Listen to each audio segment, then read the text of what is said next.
y esto que le decía de los aranceles al aluminio, al acero. Saludo a Pepe Just, economista, conductor de Fórmula Financiera. Un gusto, como siempre, estar en contacto contigo, Pepe. Decía, no es la primera vez que Trump busca apuntalar la industria del acero estadounidense, que durante pues tanto y tanto tiempo fue un pilar de su economía, y que hace poco pues estuvo a punto de comprar Japón. De hecho, tuvo que intervenir ahí Biden, el expresidente, para que Japón no comprara US Steel, una de las empresas más icónicas en los Estados Unidos, más rentables, y que hoy pues se ve en una desventaja competitiva importantísima porque, por ejemplo, en el caso del acero, pues el acero estadounidense es de lo menos competitivo que hay. Así es, Enrique, ¿cómo estás? Buenas tardes. Fíjate que tienes toda la razón, lo recuerdas muy bien, porque este es el problema. Donald Trump está basándose en una economía que ni siquiera ya es la economía de Estados Unidos, era la economía manufacturera, eran las tres grandes de Detroit, las armadoras, que obviamente el acero iba para fabricar los automóviles que hacían en Estados Unidos, que producían en Estados Unidos, pero no solo era eso, era electrodoméstico, era una economía totalmente manufacturera. Hoy la economía de Estados Unidos, bueno, pues ya lo vimos, está volcándose hacia la inteligencia artificial, hacia la parte digital. Las principales empresas con mayor valor de Estados Unidos, lo hemos visto, son totalmente digitales, desde Nvidia hasta Google, Apple, vaya, todo esto es ya otra economía y parecería que de repente Donald Trump recuerda como el pasado de los años 60, 70, 80 y se volcó hacia allá, ¿no? Exactamente a esto. Y es exactamente como lo dices, pues esta nostalgia que nutre mucho de su movimiento, ¿no? De regresar a la grandeza estadounidense como la entienden él y sus seguidores.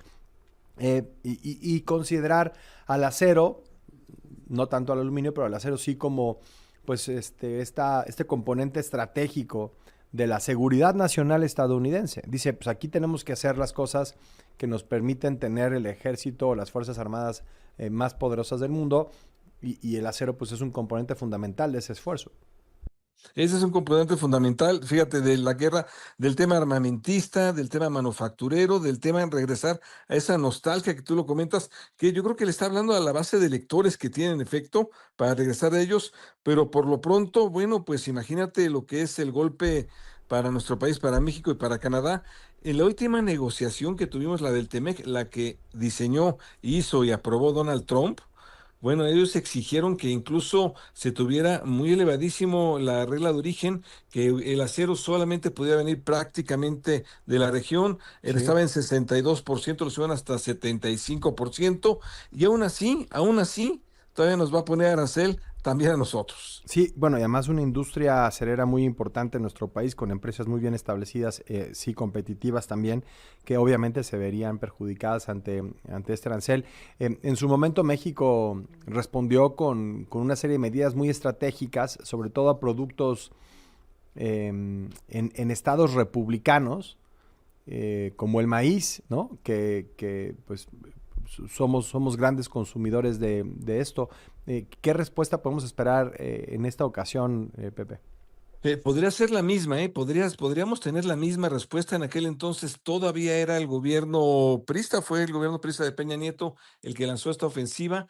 Fue por $1,000 millones que consideraban era el daño que se le hacía a la industria acerera y de aluminio de México. Y entonces, en efecto, se respondió con aranceles, pero estratégicos, como bien lo dices, a la base electoral de Donald Trump. De repente decías, oye, ¿por qué le estamos poniendo arancel a un queso? No, bueno, porque lo producían en efecto en una base electoral de Donald Trump, o mucho al tema lácteo, como tú bien dices, además a temas mucho Wisconsin. manufactureros, Ujú, a Wisconsin, todo esto, ujú. ¿por qué si no, si realmente nuestras importaciones no dependemos de ellas? No, era exactamente afectar a la base electoral de Donald Trump.